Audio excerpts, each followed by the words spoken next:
Getting started here. Let me pull up YouTube Studio so that I can see your questions. I hope you're having a super happy weekend.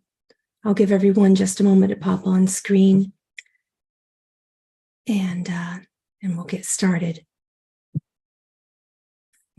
Hope you're having a beautiful Sunday.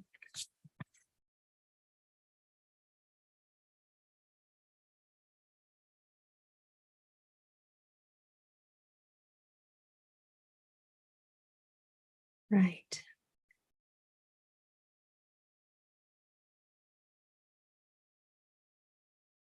Happy Sunday. A couple of days ago, welcome, and I hope you're having a beautiful weekend.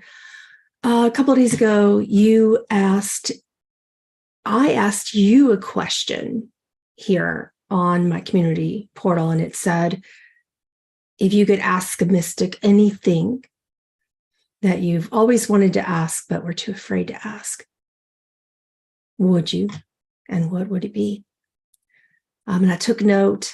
Some of your questions I answered, and some of them I held because I wanted to answer them all in one place, which we're going to do now in this Ask a Mystic a Question session. So, let's see, closing off everything so that I can see all your comments. We're going to go to the questions that you asked me now.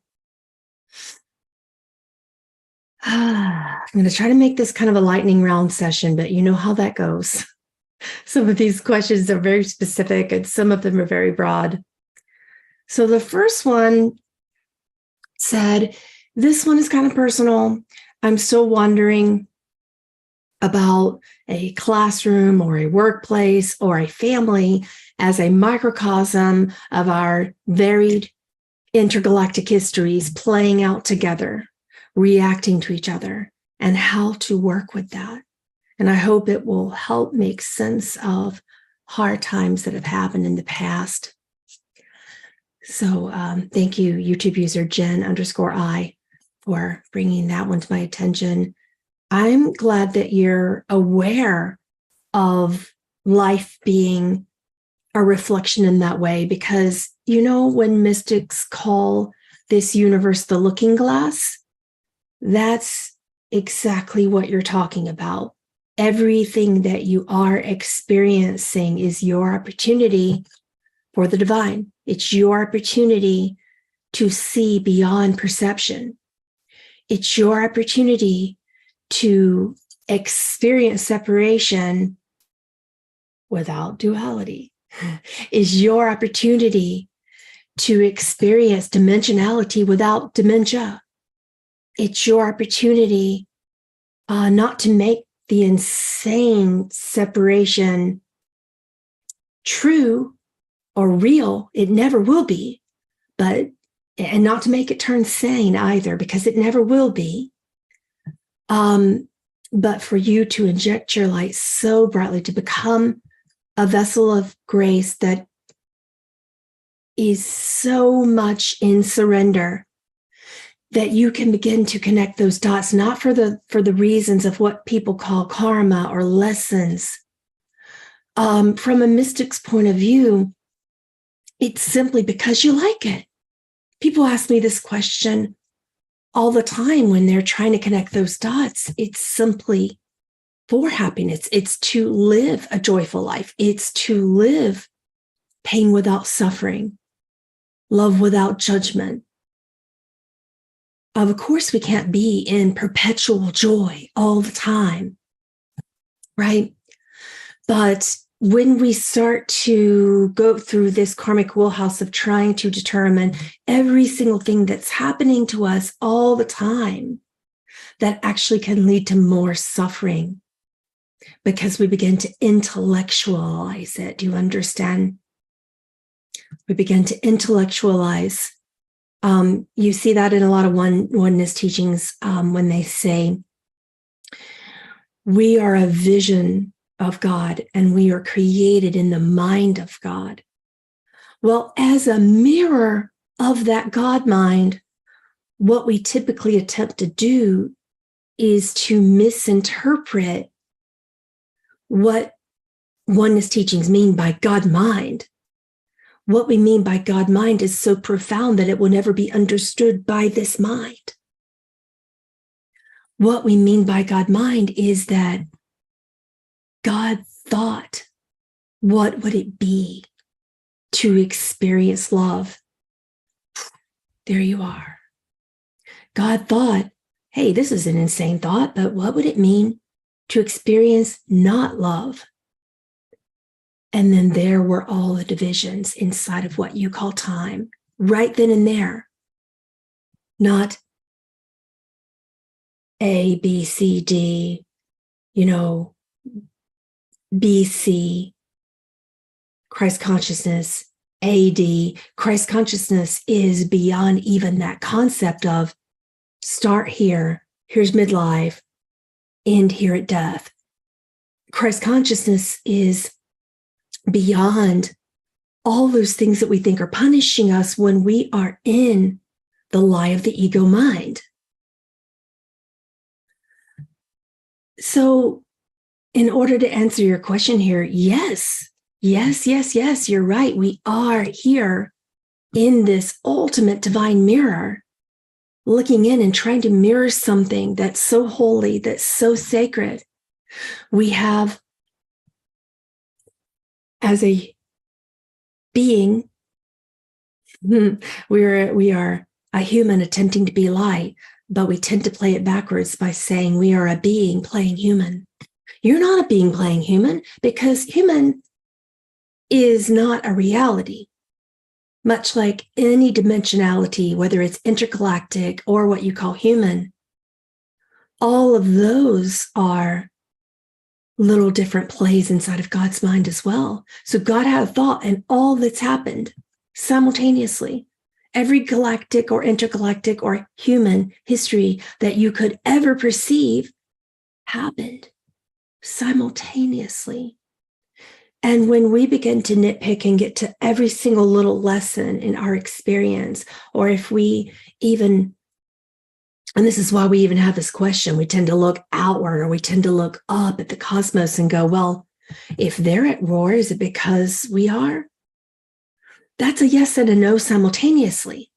When we can get to those answers being broader than just yes or no and black or white, and this species is good and this species is bad, this species is all powerful and ascended masters and the human species is shit, right? This is what we do when we are experiencing from the dimensional mind, from that dense being that's trying to be human.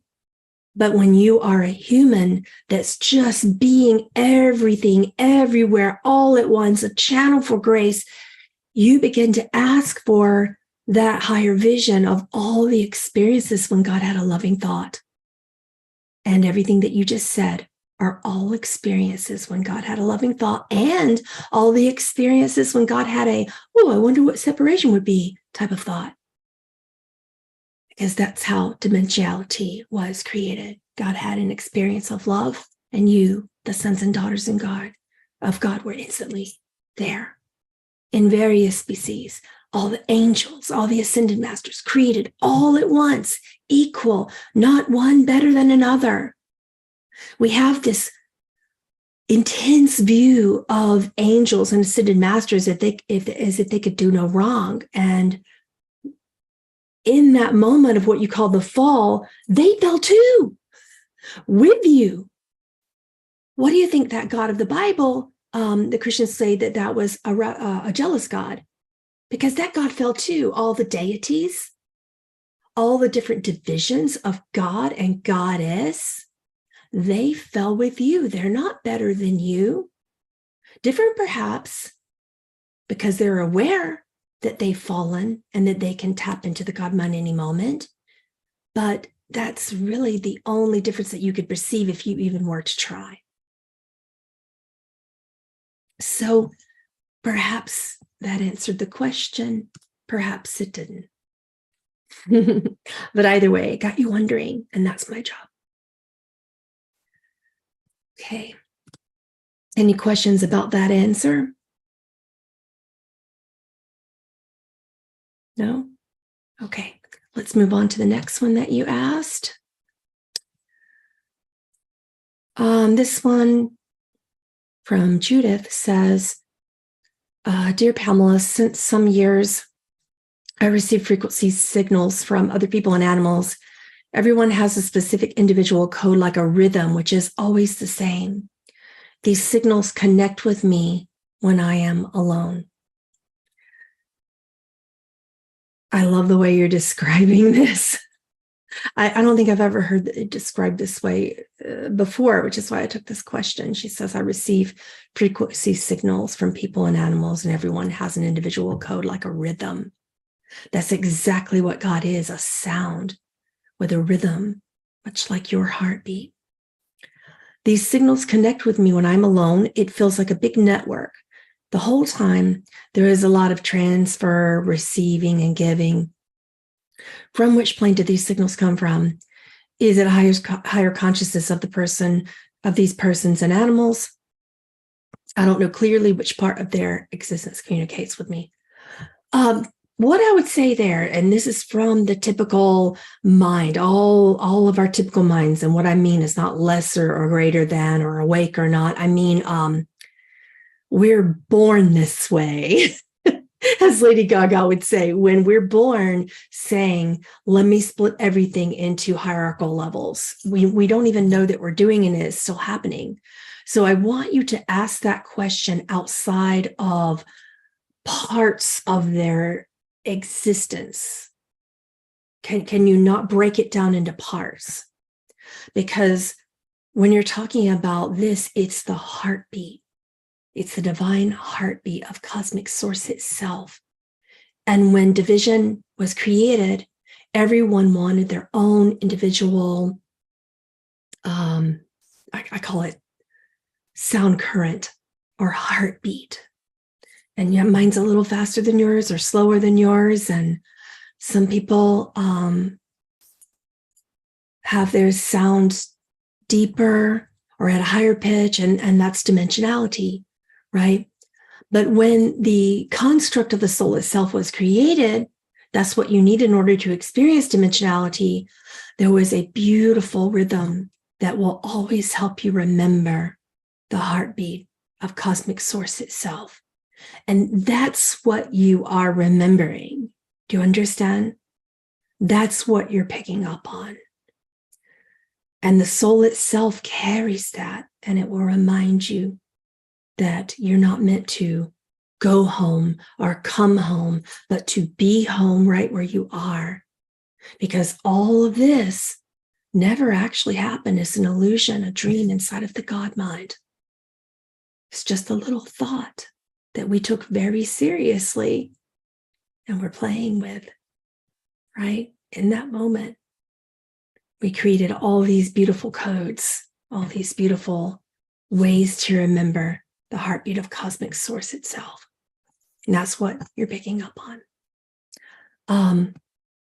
Some people call that you have so many different things to call stuff these days that I'm struggling to keep up. As more of an old school mystic, trying to keep up with the terms and terminologies that actually mean the same thing. But in transcendental meditation,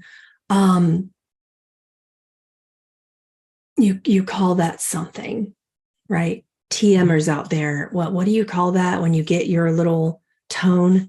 When you get your own tone there, when you go and you get that, right? Some people call it source tones, whatever it is, but it's going to connect you with spirit itself. All right.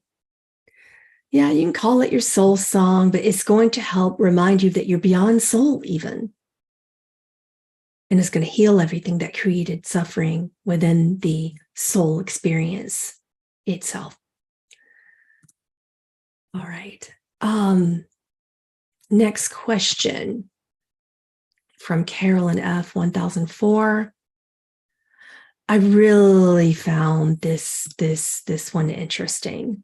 And there was a response up underneath that was also interesting. The question is, the cycle of drawing in good money, but constantly losing it to surprise bills has been so exhausting, and I don't know how to get out of the endless cycle I've been in for years.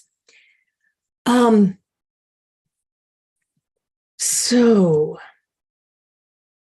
it's not going to help me to teach you that money isn't real, even though it isn't. That it's a construct that isn't real, because this body is a construct that isn't real. But in the dreaming, in this dimensionality experiencing, you need it. There's no lie around it. Even I have really had so many different fun debates with people who have gotten off the grid, and then they're completely not dependent until they're completely not dependent on any systems until the solar panel breaks, until the saw that they're using breaks, and and then they're spending hours and hours a day having to manually create their buildings. Really, like, unless you're going to go dig metal tools up out of the earth and become welders have to have welding equipment to do it, right? So I always find that really, really interesting when people say they don't need money, because in one shape or form, when you're living in the dream, you always will. So this fight that people have when they become in resistance to abundance, money is only a tool that kind of represents the fact that you are in abundance, if you will, that you are not resistant. That's all that money is. It's just a sign that you are in alignment with yourself. And I don't know what you mean by surprise bills, but I'm going to give you a story that will help you. When I was first getting out on my own, when I was in my super early 20s, and and everything was a struggle. That's what dimensionality is. Everything's just a struggle, a fight for things all the time, right? And I remember calling my mother going, oh my gosh, here I am, 23 years old, wanting to start my own business, and also still working a day job because I needed money, right? And I said to her, gosh, I do pay the bills every month, but every now and then I run over a nail and have to replace my tire. And then the guy at the car shop says, well, if you replace the back one, you also have to replace another back one. And then you have to get them rotated and aligned and blah, blah, blah. And now, as a 48-year-old parent of 4, when things happen, I go, yeah. But we're in a body pretending that we can get from here to there as if time is real, pretending that cars are real and necessary, and playing around in this wonderful dream. But in that time, I said to her, well, how come I can never catch up? And she said, where are you running to or from? It was like God just took over my mother, right? God just took over my mother in that moment and channeled through her. And boy, was I listening. Boy, was I listening. And she said, if you want to view it that way, you're going to want to view it that way, and you're just going to be struggling always. Or you can be thankful that you always will come up with, you either have, or you will come up with the abundance to cover those surprise bills, as you called it. But she was like, my dear one, human life is full of surprises. Human life is full of surprises, right? No, I'm not answering questions from Patreon. These were your questions that were on the community page when I posted on the community page. These are all your questions. So I can't step on into live questions until I get a chance to answer all the ones you put on the community page on YouTube yesterday. So you can go look at those questions, if you will. If you click on community when you're on my page, all your questions are already there. If I can get through them, I'll take some live ones. I'm watching chat, but I'm not. I can't do live questions yet. I'm going to get through these first. These were incredible. So she said to me, why are you looking at life itself as surprise pain? So you get a nail in your tire, that's normal. So you get a surprise bill and you have a medical incident, that's normal. I want you to be grateful that you are aligned to creating abundance to be able to pay for it, even if you're on a payment plan, even if it takes some time. And I was like, well, when will things ever get just easy where I don't have surprise bills all the time? And, this was a real fear-based mentality when we're so deeply resistant to our own abundance that we're afraid of a bill and that we're afraid of a surprise. Life is a surprise. When something comes in that meets our abundance, we don't look at it as a surprise. We go, oh, finally, abundance. I worked hard for that. This is what the separated mind does. Where you don't see abundance that way. That's supposed to be, right?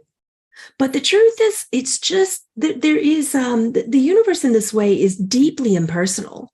It is deeply neutral.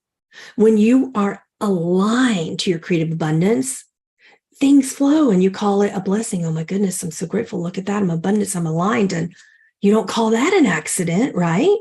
You're aware enough to know that that's not an accident, that you powerfully manifested that. So when you are out of alignment with your own abundance, when you're resistant to something and these surprises happen that are painful, that is also your alignment. The end. That's all that it is. It's not personal. It's not karma punishing you.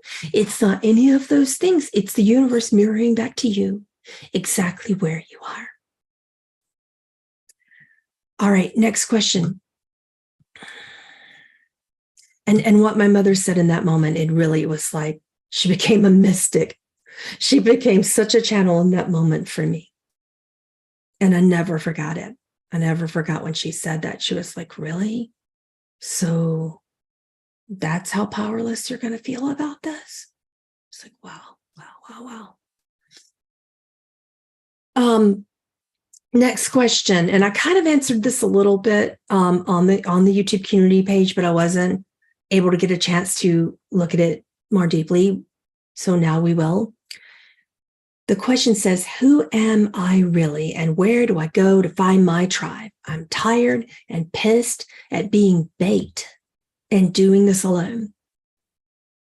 Now, she said, I have an idea for the first question to answer that, but as one friend told me before he disappeared, as the spiritual shit was really hitting the fan 2 years ago for me, he said, you were right about everything, but if you tell anyone, they'll think you're crazy. I just loved that quote, that when your friend really woke up and he was seeing everything and he was trying to express all of his thoughts of the world's insanity to insane people, of course, they're going to say you're insane. If you speak truth, awareness to insane people, they're going to say you're the one that's asleep. It's interesting, right? But I don't like the powerlessness in your question. So I'm going to go all Lilith on you. As long as you keep lying to yourself and what you said in this question is a lie. You said, I'm tired and pissed at being bait and doing this alone. It's like 3 lies in one sentence. Of course you're tired. You're human. Rest. It's okay to be pissed, but you're not bait. And you're not alone. Okay, so in the universal law of oneness, every other being is also you. How can you be alone? God itself, as essence, as spirit, as cosmic source, is also you. How can you be alone? This is just the ego saying, I want someone to expand in my separation game, right? And because I don't have someone to validate me and make me feel worthy and make me feel less alone, then I'm alone, which is a lie. So we're going to call you on that because that's what love is. Love is truth. And that is a lie. You are not alone. It is only the ego mind that says, I am alone. It's only the ego mind that says that. It's okay to be tired. It's okay to be pissed. But what are you pissed at? I want you to look deeper at this. Being bait, who is this other alleged being? Look at universal law of oneness again. Who is casting a lure to you? Or who is putting you on their fishing line and using you as bait? Who is this other that's doing that? That's not true. So of course you're tired and pissed because you're lying to yourself. You see that? You're tired and pissed at continuing the lie of powerlessness. Yeah. Victimhood only hurts more. Now, insofar as where do I find my tribe, you listening to them, you keep coming back to this channel and we're all here with you. That's what's so interesting about the separation game is that we keep saying, I'm alone, who's my people, who's my tribe, who's my soul family. And we're all here going, we're here. And you're going, where do I find you? Where do I find you? This is how insane dimensionality is, that we're right here. And you're saying, where do I find you? And we're screaming at you. And you're going, yeah, I hear you. Yeah, I know you're there, but you're not really there. Where do I find my other tribe? I hear you, God, but I don't want it that way. I don't want it on the computer. I only want it in person, and I only want it in ways that I want. Okay, right. But your tribe is all around you there too. It's just that most people in spiritual communities will find this soul family tribe because you're not ready to handle an in-person tribe. True or not? Call me if I'm wrong. Not afraid to be wrong. But so many people are saying this question, and then you make in-person friends. And because relationships are ultimate containers for looking at ways that you hurt yourself, then you say, that's not my tribe. That's not my family. But the truth in this is, according to the law of oneness, everybody is. And we only single people out when we say, this is my tribe and these people aren't. Or God, okay, I'm going to have it this way, but not this way. I'll take my tribe in person, but not online, or online, but not in person. So do we think God makes mistakes? Is that where we're going with this? Because in truth, you'll find your tribe exactly when you're ready. You're just mad at God that it's not coming in the ways that you want. And the irony is you can't even handle those ways that you actually think you want. And when you get it, then you don't recognize it when you're in pain. Suffering covers truth, right?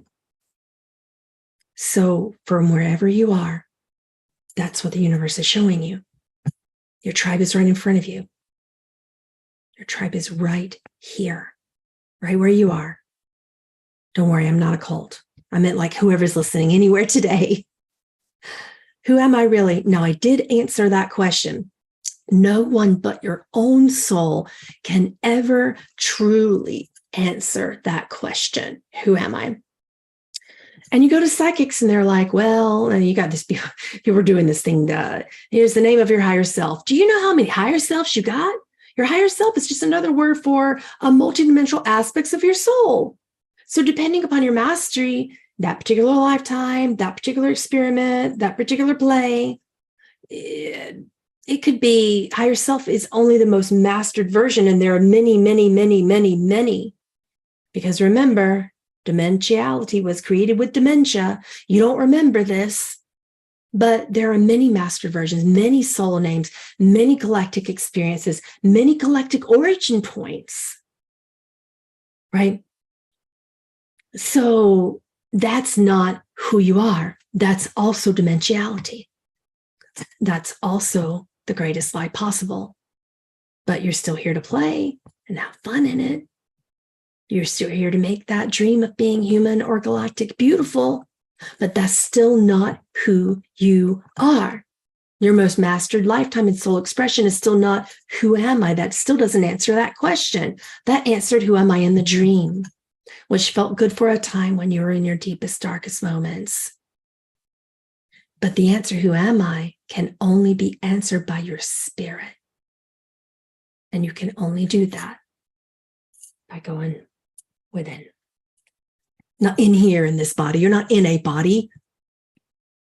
But what I mean is by quieting the monkey mind and connecting to the mind of God, connecting to cosmic source. And when you're quiet enough, you won't be told who you are by some voice that's out there or up there or anything like that. No spirit guide going to tell you. No angel is going to tell you. No ascended master is going to tell you. No. Dreams, dreams, dreams, dreams, dreams, dreams, dreams, dreams, dreams. Beyond that, And nothing wrong with that. They're all beautiful. I'm a big fan of the galactics and angels and ascended masters and all those things. But you want the truth? Then, close your mind, close the human mind, close your eyes. Pray, not because you're religious. It has nothing to do with God, lowercase g. It has to do with that being your communion, your connection, your lifeline to cosmic source. Ask cosmic source that question and don't ask anyone else, not an ascended master, not an angel, not me, not any other spiritual teacher, not a psychic, not a medium, not the channel. Ask cosmic source and you will feel it. You will remember who you are. And when it happens, you will never, ever, ever forget. Now, here's the fun part, because everyone who doesn't know who they are and is still experiencing so much dementiality and dementia, they're going to say, I don't understand what you're saying. It's like your whole language begins to change when you remember who you are. That's what I've been experiencing anyway. My whole language, I try to speak oneness language and people go, right? You're insane. Have you ever felt that way? Yeah. So those questions, what am I and who am I? They can only be answered by your spirit itself. Cosmic source. And that is the only essence, not a being with a name and a personality, a big man on a chair somewhere with long gray hair, up in heaven, in a kingdom, on a throne. No. Those are all human stories. God itself is nothing like what we can ever imagine. Ever. It's beyond that. And it's so beautiful. And I could never venture to begin to explain it appropriately. I couldn't come close. Words are just going to fail you. You have to experience that on your own. Next question. When you channel a human from the future, what state are they in? Are they also in a trance or meditative state to be able to connect with you? Or do they naturally see you or connect with you? The type of remote viewing I do is very unique. It's unique to me. I don't know who else is doing it, but many people think that remote viewing is just channeling. And for them, that may be the way that they do it.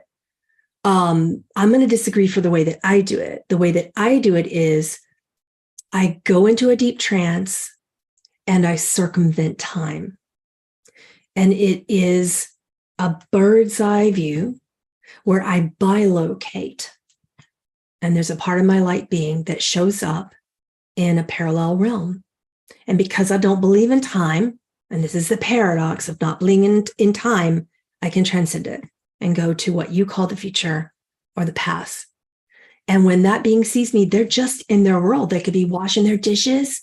They could be taking their kids to school. I've showed up in the backseat of somebody's car once and accidentally freaked them out. So I had to learn some laws of ethics to this sort of thing when I first started doing it. But it's a little bit like following energy on Google Earth maps. I zone in. I can get this bird's eye view of exactly where I'm going. I can set an intention towards a certain year in the future or the past. And I am a projected version of myself. This is what we call bilocation, not just astral travel, but my essence is here. And then I project my essence as well to another place in what you would call another time. And that person is not in trance. The other person is not in a meditative state. They are living their lives. Yeah, in that time frame, in that experience. And I'm just a stranger to them, trying to get to know them and trying to ask them questions, which can also be very awkward because I have to make friends with them, forge relationships with them, all of that sort of stuff. That's how that works, to answer your question about humans from the future. Okay. And for those of you who don't know what that is, just go under my playlist, Humans from the Future, Channeling Humans from the Future, or whenever you see a video of mine that says remote viewing or channeling humans from the future, that's what she's talking about.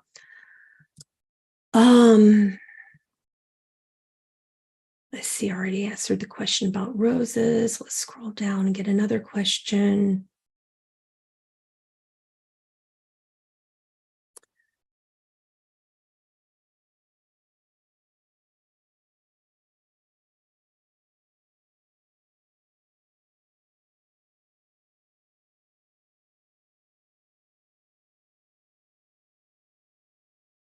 Where do I come from is the question from Janine Seymour, username Janine Seymour. Well, do you believe you're a soul? Because if that's the case, you come from everywhere. You have many different experiences. But when you understand that question in a true nature, you understand that there is no other place that you come from. That as a spirit, you are everything, everywhere, all at once. You are home. And when you begin to experience a human that's being spirit versus a being attempting to be human and pretending you're not home, you're never going to have that question again. And then simultaneously, the divine paradox is the moment you stop asking all those questions about where do I come from, it's interesting, you lose interest when you get the answer, because you will begin to get these answers insofar as the soul answer, the dimensionality part of it, and the soul experiencing and the various reincarnations and past lifetimes that you've had, et cetera, et cetera. And you just go, oh, wow, great. That was a wonderful little spiritual band-aid for me in a moment. Felt really good to know that I'm doing something other than a job that I find boring or a marriage that I find unhelpful, or, bad relationship with my boss, or whatever you're experiencing in that moment. Many people turn to spirituality as a little bit of a fix. And these are where these questions come in. But I'm still happy that you're doing it in a sense, because you should be asking, who am I? You should be asking, where do I come from? But one day, this light bulb's going to come on in your heart. And the God of mind, the mind of God is going to touch you. It's going to light you up.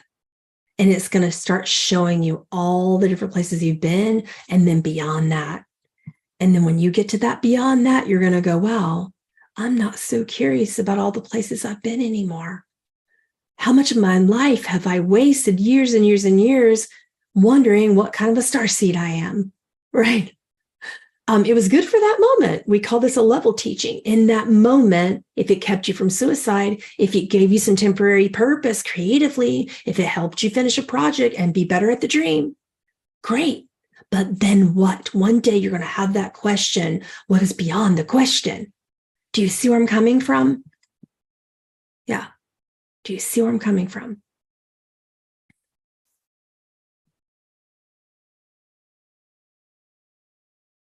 And then the third question that you have I completed my soul mission for this lifetime? You can't not. Please hear me on this.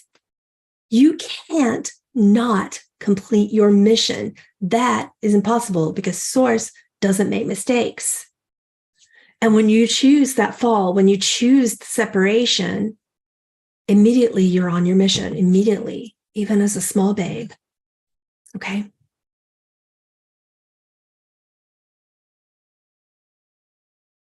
Let's look at some more of your questions here on the YouTube community page that you put out there yesterday.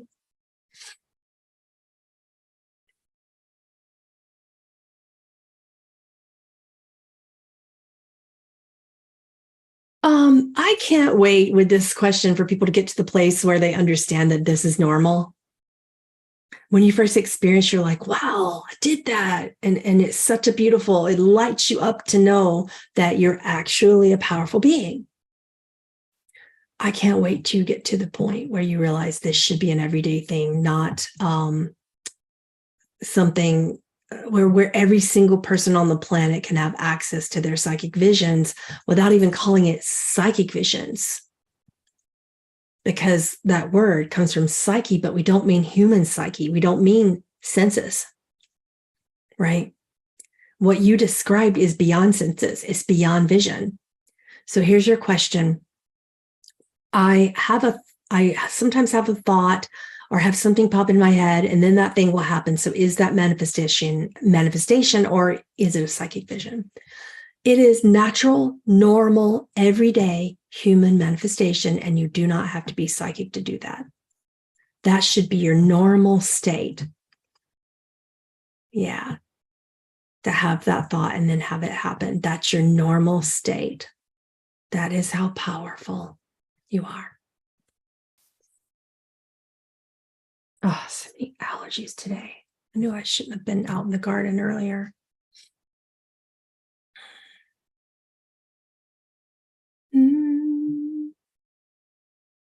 Please tell us some of your experiences in Lemuria.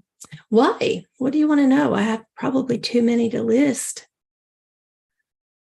And you have a lot as well.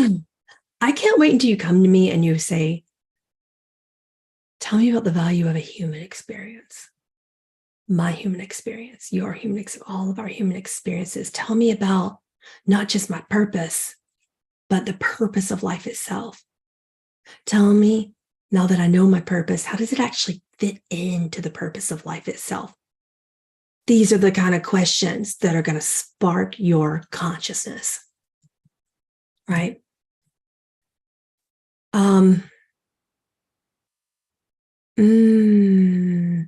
This was a powerful question that I want to answer from user at Diana Hughes. She said, oh, my nose is so itchy today. She said, I notice wherever I go, I'm hearing people's thoughts. And when I'm around people with resentment, I get hit. I get hit, and she describes it like a gut punch. I get hit in the stomach for a time.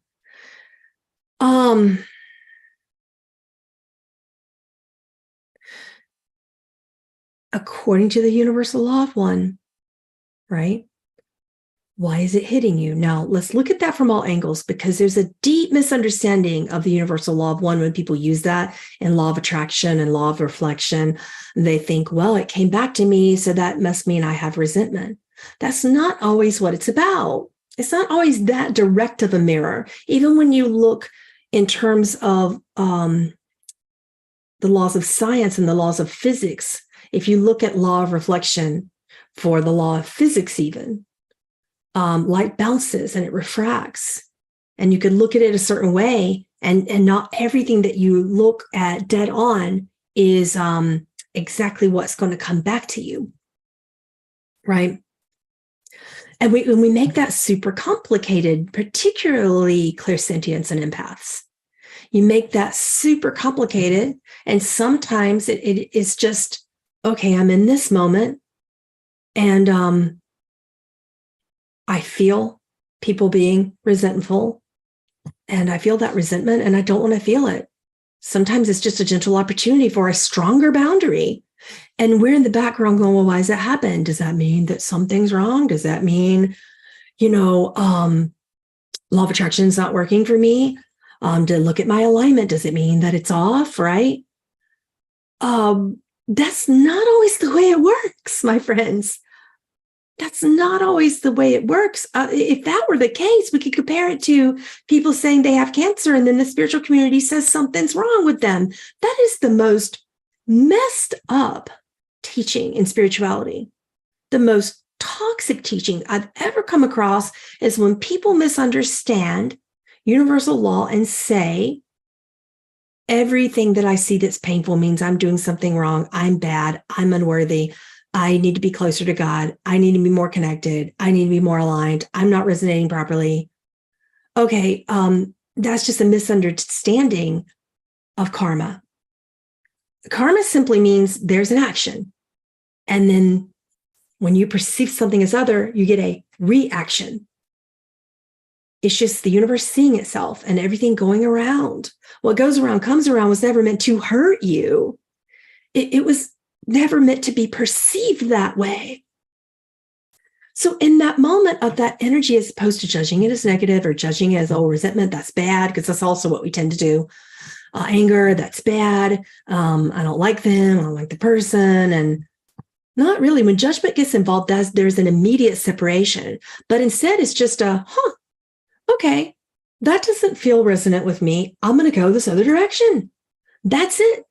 That energy does not feel resonant for me. And that's all. That's all. It's like, when people come into spiritual communities and they don't like the teachings or the people or this or that, and then they're like, make a big old grand exit over the microphone there, like it's an airport. Getting on the plane. Anybody else getting on this plane? I'm getting off. I'm getting on. No, just get on your plane quietly and go read your book. No one appreciates like the loud passenger on the airplane, right? So, like it is an airplane. We don't need you to announce your exit. That's judgment. And for that matter, we don't need to announce your entrance. We just need you to recognize what your alignment is. Recognize what you resonate with and what you don't. That's it. There isn't always a meaning behind it. I had people coming to me one day going, I always get ants in my house. What's the lesson behind it? That is a goose chase that just keeps you chasing. And you're just looking for something that's wrong all the time. And then one day when we drop this meat suit and we're no longer utilizing this mind, body, soul technology, we're going to look at that and go, wow, I made meaning out of everything, so much meaning that I actually suffered. And there was nothing to it. There was no reason for me having ants in my house. Just had a hole in the woods somewhere. Needed to fix the foundation. It wasn't a karmic struggle.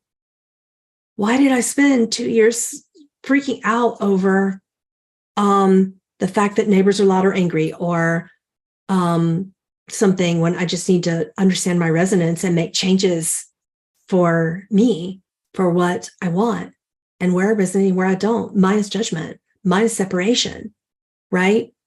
So we imagine all these limitations, and then we start going further insane when we say that means something's wrong. It just means that's not your resonance. That's not your alignment. That's not your vibration. That's all that means. And when we recognize that, we make a choice towards, yeah, okay.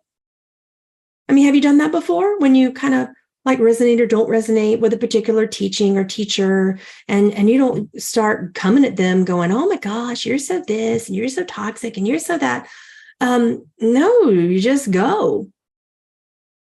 You just go, oh, thank you. Goodbye. Yeah.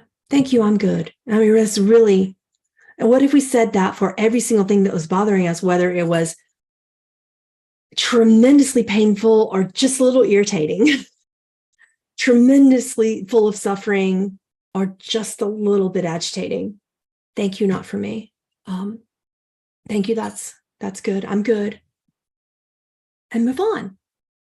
Don't announce your exit. Let's go. No judgment of it. Just recognize your alignment and begin creation as if every moment is an opportunity for a rebirth. Every moment. In that moment, like seconds a day, like hundreds of thousands to millions of seconds. Every moment. Right? Right. And there is no why. What if we can get beyond the why as well? We have someone in chat saying something similar to this, and it's such an opportune moment to come into this. This Ask a Mystic, he said, I always felt like I was a man in my 50s, and I died around 1723 by being hung from a tree by two Spanish-looking men, and now I have neck pain. Yeah, sometimes we carry over those sort of things, but when we start looking too deeply into why it's happening, sometimes it's just, okay, we carry that over, might be time to look at it and heal it, do your work, do whatever you think you're going to do and let it go. We make so much meaning even out of past lifetime stuff. Even out of past lifetime stuff, it's like, okay, I'm going to remember that feeling of pain in my neck so that I never allow myself to be persecuted and hung or completely, I'm just going to remember that. But if you make so much meaning out of it, you'll be scared. Be scared of Spanish people. You'll be scared of so many things, and you'll create pains in your neck. Then there's that perspective. So yeah, so much to it. And also so little. We don't have to create that much meaning to our past lifetimes. Because typically when we're doing that, we're looking to feel special because we don't remember our power and our worth, or we think that our pain right now is not meant to be there. And there couldn't be anything further from the truth. What did you think? That separating and falling from pure bliss and pure heaven was going to be like, okay, wonderful and pure heaven all the time, that we're meant to be happy all the time? Can the limited human brain even handle being 100% happy 100% of the time? It would be like the Barbie movie. Have you guys seen that? I did a review of the Barbie movie recently, and it was just Barbie was so happy all the time. And she didn't even understand. But when she cried for the first time, do you remember that part of the movie where Barbie actually felt human emotions? I thought it was so beautiful. And she was like, it hurts, but it feels wonderful too. It hurts, but it feels good. How is that? And she was questioning, how can I hurt and feel good? And that's why, to answer your dimensionality question from earlier about why we fall, for that reason. It's so wonderful and so insane and so beautiful. So if you're going to create a meaning from it, make it a meaning that's helpful, supportive, invigorating, uplifting, something that one of my spiritual mentors in spirit, not a human, but a yogi in spirit, tells me.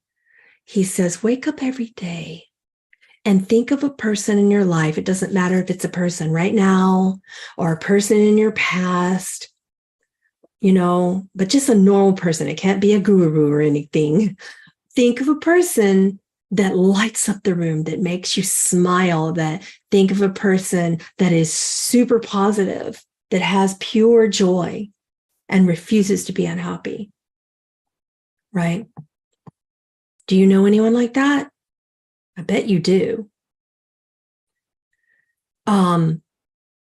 He said, so think of that person, get them on your mind, and if they're alive, please go thank them, because that is the deepest spiritual work that they can do in that moment for you, is to continue to spark you, to light you up, to offer you the opportunity for joy and love, to be sparked and elevated in your consciousness. So sometimes I remember that and reach out and thank somebody. Today I reached out and thanked my ice skating teacher, because I never thought that I would be doing that again in my life. And she gave me that permission, particularly I'm a bigger girl. I make no bones about it. I'm not trying to be like the other skaters. But between her and my daughter, they got me out there, and sometimes I fall, and a lot of times it hurts, and it's getting easier and easier. It's so hard, but every single day, the sport itself is getting easier and easier. My body's becoming healthy. So many things are happening that I didn't think would happen, simply by me being inspired by her smile every single time I walk into the ice arena and I see her, and she's asking how my day is, and she's saying positive things. And if anybody's hurt, she's sending them a blessing, or just saying, my gosh, I'm just gonna pray for you. And she also is just watching her with these children and watching how positive she is with them. It just lights me up. Do you know anyone like that in your life? Why are we always looking for angels to do that for us? An ascended master, like she is my angel in that moment. Or when I'm having a super hard day and I'm crying and someone has said something mean, it's typically my wife who's my angel in that moment, who comes to me and says, remember your worth. Remember that what they're saying isn't true. They're just afraid, right? I want you to remember your human angels and let them light you up. And that's your spiritual challenge for this month, particularly in this Lionsgate. You're going to need your human angels who can come in every day and just elevate your consciousness. And no matter what you're going through, be compassionate and be positive and joyful. And that is contagious. And every time I see my ice skating coach being that for those little kids and my kid, I just watch her and I go, oh my gosh, it inspires me to be that for all of you.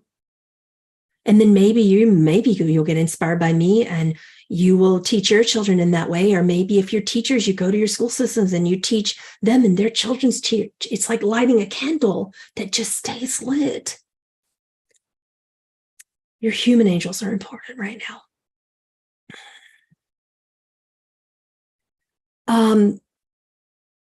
Let's take a few more of your questions. If you're curious about what I'm looking at, you're just coming into this chat. I'm looking at community questions on YouTube that you put in a couple of days ago.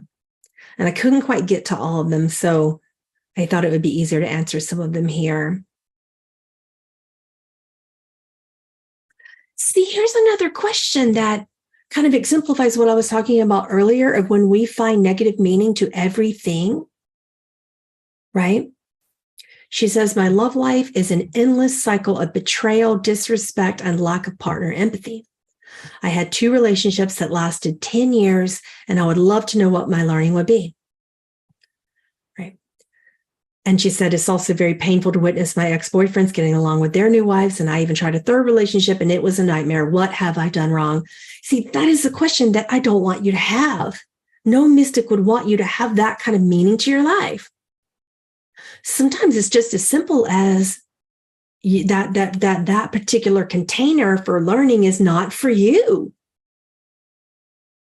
That you could be happier in your own way of learning, that you could be more productive, more content, more grounded, that you could learn more, not from relationships, not from romantic ones. I'm going to teach you the higher perspective of this because you guys know my background. I have not had, up until this recent relationship, prior to Anya, I have not had great experiences. And one day I heard it loud and clear from my own soul, not from an angel, not from an ascended master. It was just like, yeah, just stop and start to find something you could love, not romantically, but just not with your chemicals and hormones and physical sexual attraction, but just spirit. Can you love something that is beautiful in a person's spirit and not make it romantic? So, and now that's really interesting because humans tend to judge that, but not everything is about your genital parts or your hormones. Are you hormones? When you're walking up, meeting someone and you're like, hello, I'm hormones. Nice to meet you. I am my vagina. Nice to meet you. Sorry, I don't hold back. But is that what you are? Because when you believe that you're your body and that you're here for that and only that, you are going to suffer. And that's not that you're doing it wrong. Remove that question from the equation, but learn to find something that lights you up, that you can just spiritually fall in love with how beautiful people are for what they are in their spirit, their innocence. When you learn that, no matter how long it takes, then you'll be ready for a sexual relationship. Now, granted, the divine paradox is that you don't really want a relationship as much when that happens. You're not as interested in sex. You're not as interested in what your hormones are doing to you anymore. And then from that point, you have beautiful, constructive, grounded relationships that cause contentment, not, the relationships that karmically light you up and put you on fire to where you just want to have sex all the time. Granted, there's nothing wrong with that. Some people do. Nothing wrong with that either. But you will find that it comes a point in your spiritual maturity and your emotional maturity where you actually don't need that anymore. It's not your biggest thing anymore, right? So human society has been sold this huge lie, primarily from TV and media, that relationships are supposed to be just one lifelong bucket full of joy and perfection. that is supposed to be non-dualistic, that you're not supposed to have pain. But any sort of relationship, when you still believe that you are a mind and a body construct, is painful. They are containers for karma. They are containers for growth. And you're either going to love someone beyond that pain, or it's not going to work. And they're either going to love you beyond that pain, or it's not going to work. Right? So people blame certain things. They're blaming like lack of compatibility, all sorts of things. We don't have enough in common. Really, are you your hobbies? Can you love someone beyond that too? I sure hope so, because relationships are not successful otherwise. Yeah. Okay. I think that's going to be it for the community questions. I will take a couple of live stream questions, and then we'll close it for the day because I have a class to teach in like half an hour. For those of you who don't know, we have a free Egyptian record reading, your Egyptian Akashic records. That's free from me. It is a Patreon offer right now. The link is at the top, right where you see in chat, patreon.com/Pamela Aaralyn. You can get that free reading from me where I look into your Akash when you are brand new to the platform. And what I mean by that is you've never been a Patreon member ever before. You can get that for free when you join. Or if you are a loyal member, being a loyal member for June, July, and August, you get that as well. So just throwing that out there. Let's see if we have any questions in the chat.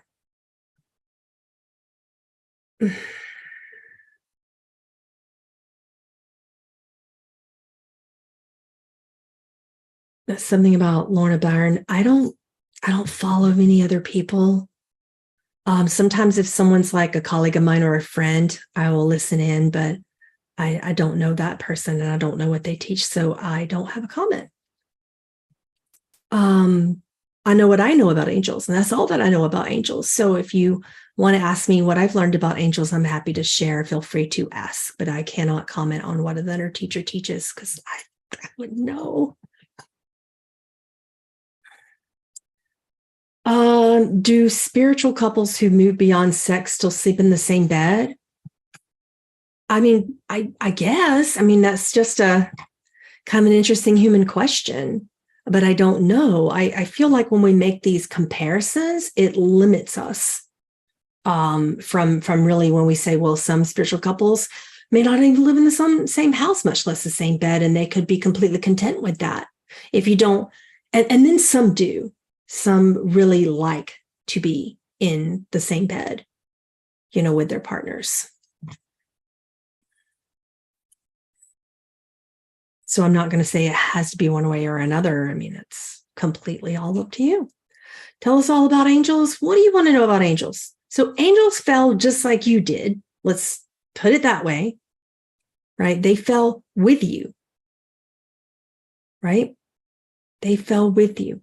From that point, you begin to have dreams of other angels that didn't fall, and that is a dream. That teaching is a dream. And the angels are willing to honor that and play that role. They will show up for you however you want them to show up, but they fell with you. They are not above you. They are equal. And the only difference between you and them is that they typically are not experiencing form. And I say typically because there are now like the dream of earth angels, and then you make that real.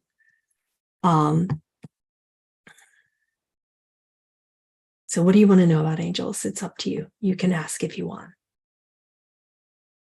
I'd like for you to learn to find your human angels, because angels like to take human form quite a good bit. Do we each have one being we are connected to more strongly? When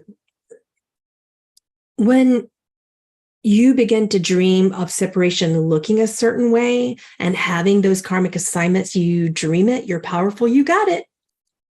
I wouldn't say that's necessarily within the God mind dream, but it's within your dream, it's within your experience, and God doesn't know of that particular creative dream that you had and how many times you separated, because it would be, you could keep going, everything that you could possibly think of is true in someone's separate mind.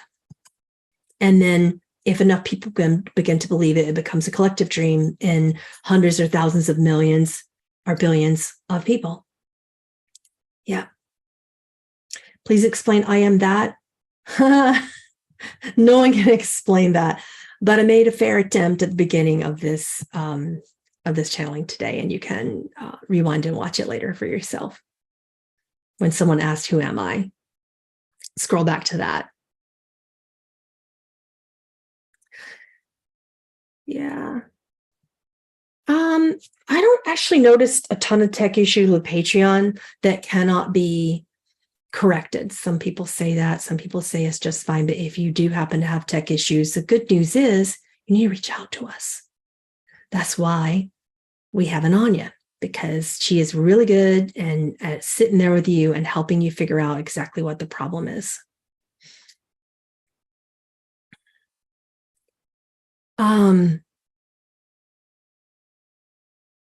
See, do we have any more questions? I'm only going to give just a few more minutes of answering questions, just so you know, and then I'm going to go and figure out why I'm having allergies and then go teach a class on Zoom. Sassy Cindy, I answered that particular question. And if you're talking about soul tribe, but you put guild. So do you mean guide?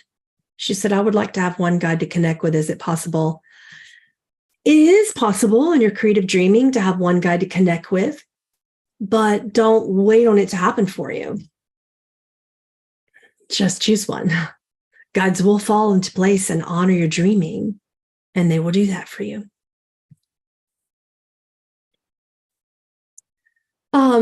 I love to play around in the astral field a lot. And one of the ways that I play around as a mystic is to ask before I go to sleep the names of a relevant spirit guide. Right. And I'll kind of make it short. I'll say name of relevant guide.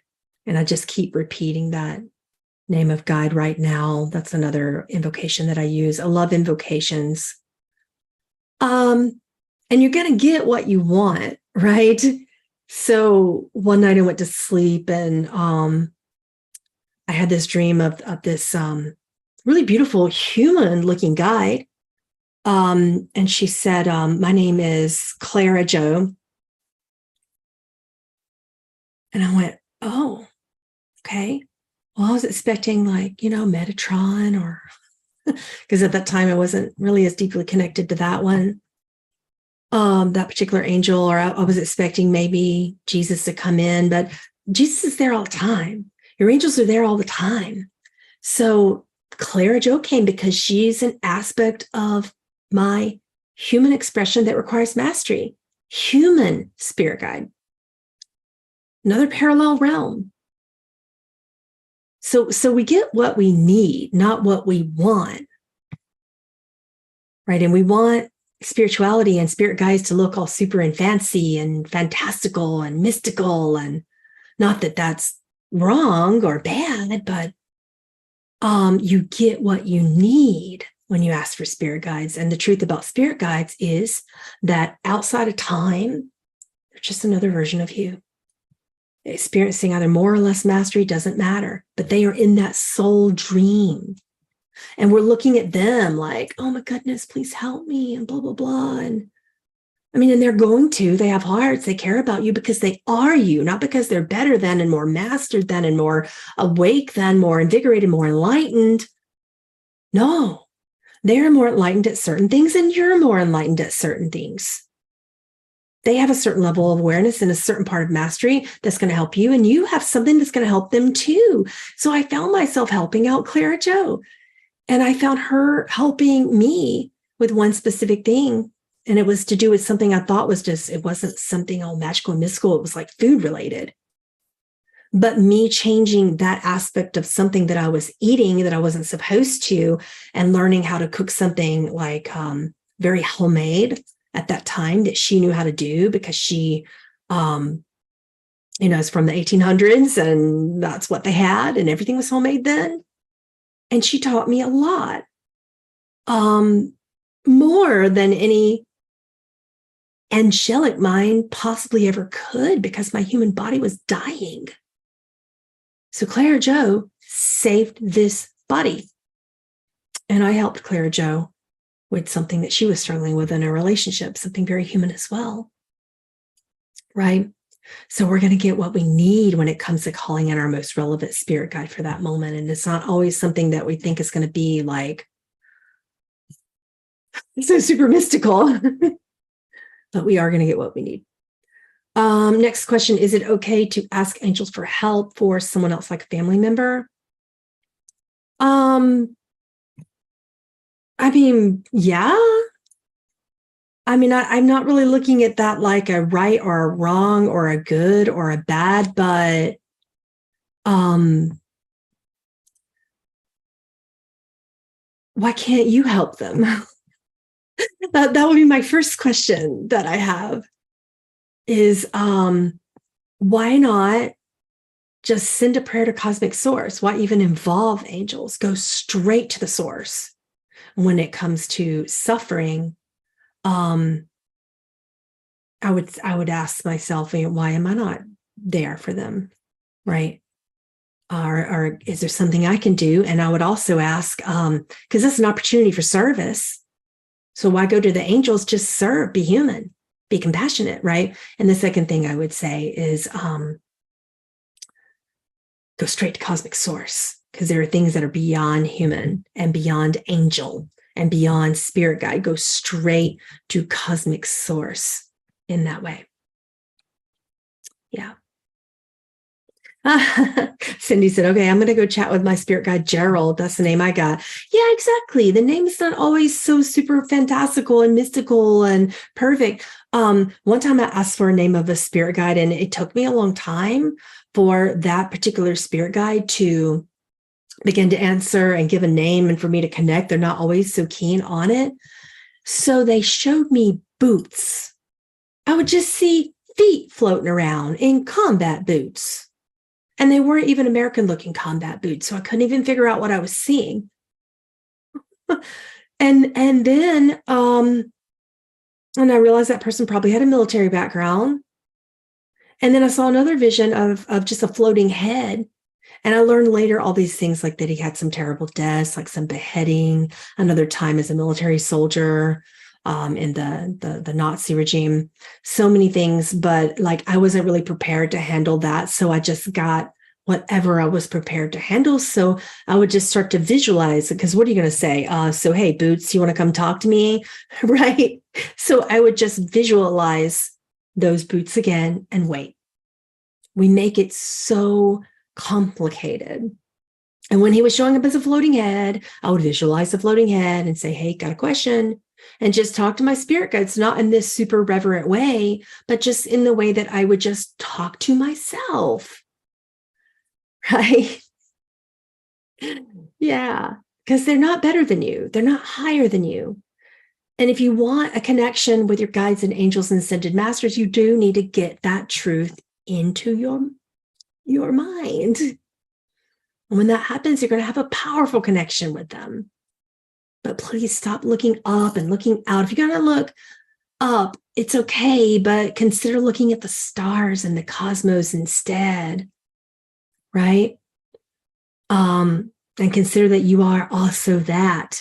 Consider that you are the micro and the macro, and start looking for not the meaning of your life, but the meaning of cosmic life itself. Stop looking for your purpose, but how your purpose actually fits in with the purpose of life itself. Stop looking for your spirit guides, right? But just start communicating with cosmic source directly, and the spirit guides will also make themselves known to you. And that's the divine paradox of things. So I've enjoyed talking to you today and answering your questions. Maybe we'll do this again. We'll see. We'll see how it goes. Don't forget about the free Egyptian Akashic record reading for brand new to Patreon members. If you want that, the link is at the top of the chat. Please like and subscribe. It helps so much. And I'll see you next time.